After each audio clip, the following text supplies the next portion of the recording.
antara desa harus baik. Tahun ini kita telah menyelesaikan 2.500 jembatan desa yang dibangun oleh TNI dan 874 jembatan desa yang dibangun oleh Kepolisian Rakyat Republik Indonesia. Target kita pada akhir tahun ini selesai 5.000 lebih jembatan desa. Tidak boleh lagi ada anak-anak kita yang harus bertarung nyawa hanya untuk menyeberang sungai untuk ke sekolah karena tidak ada jembatan. Berangkat ke sekolah harus berjalan berjam-jam. Berangkat basah, di kelas basah, pulang basah. Saudara-saudara sekalian, tidak boleh terjadi. Kita berharap para gubernur, para bupati, para camat, para kepala desa semuanya mengecek desa-desanya di mana lagi dibutuhkan jembatan desa. Laporkan.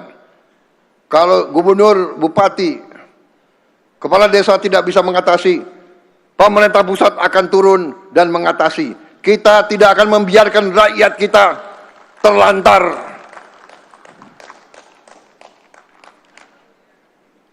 Juga ibu-ibu kita, petani-petani kita tidak boleh berjam-jam menuju pasar mereka.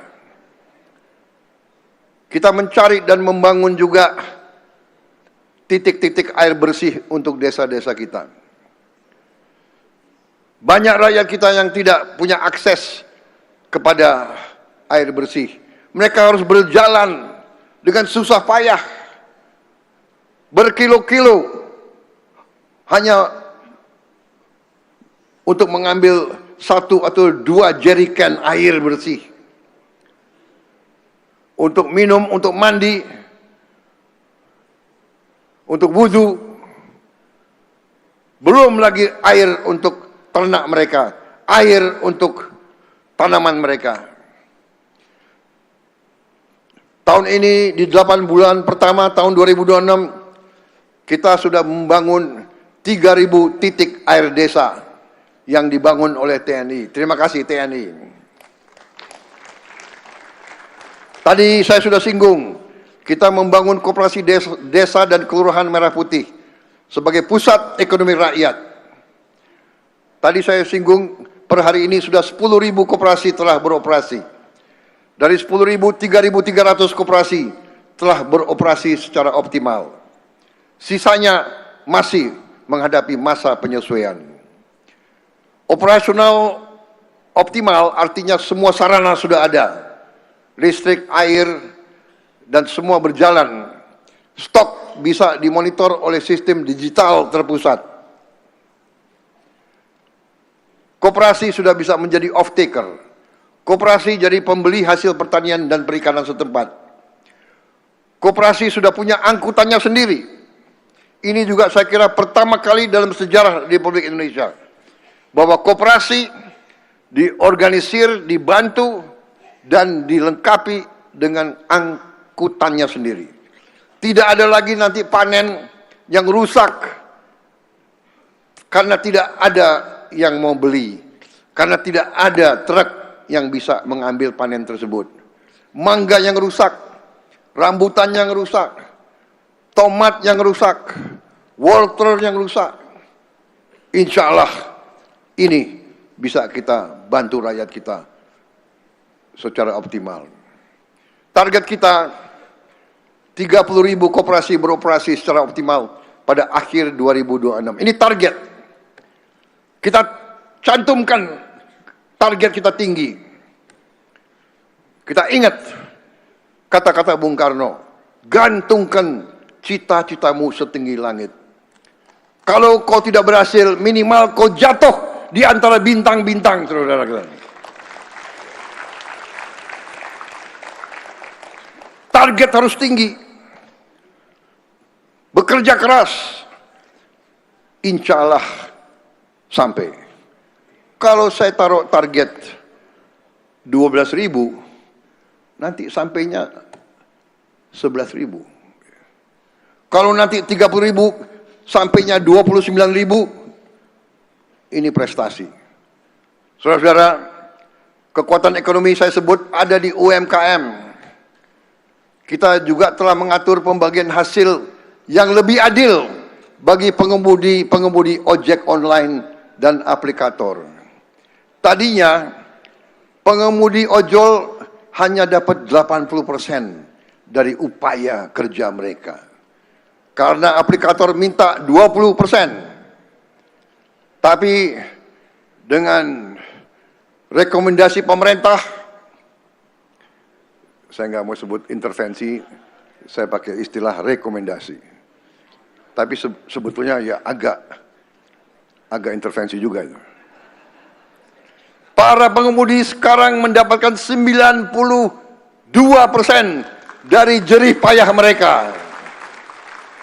Dan banyak pengemudi melaporkan penghasilan mereka naik signifikan. Ada yang naik 2 kali, bahkan ada yang mengatakan dia naik 3 kali. Saudara-saudara. Saudara-saudara sekalian,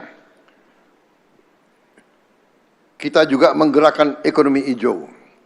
Sistem registrasi unit karbon untuk pertama kali kita berlakukan di Indonesia.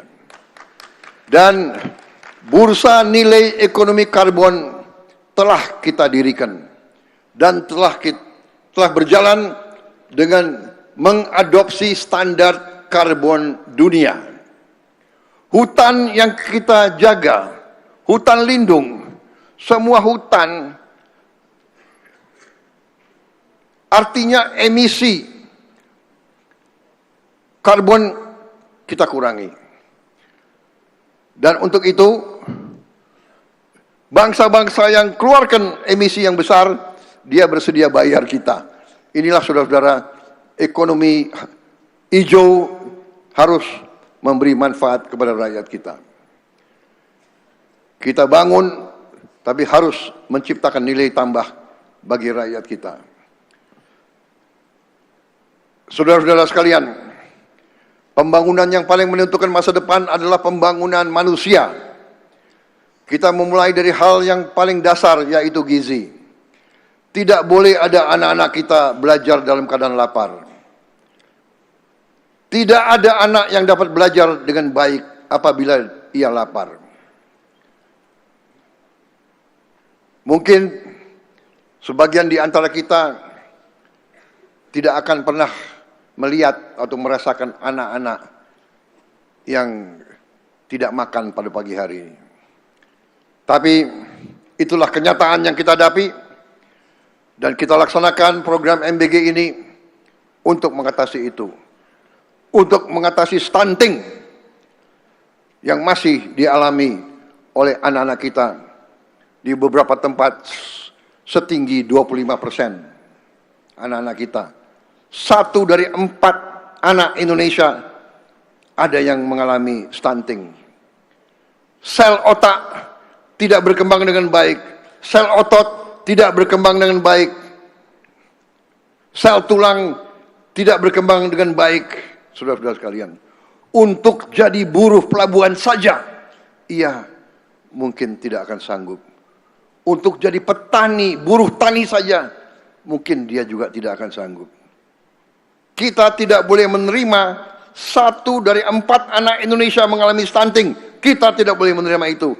Dan karena itu, saya bertekad teruskan program MBG, tapi dengan perbaikan, dengan efisiensi. Saya menilai mereka yang mau korupsi dari makan untuk anak-anak ini adalah orang-orang biadab. Ini adalah orang-orang yang tidak pantas kita hormati.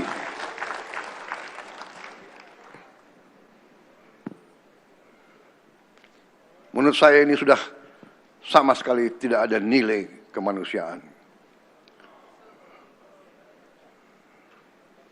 Hari ini hadir bersama kita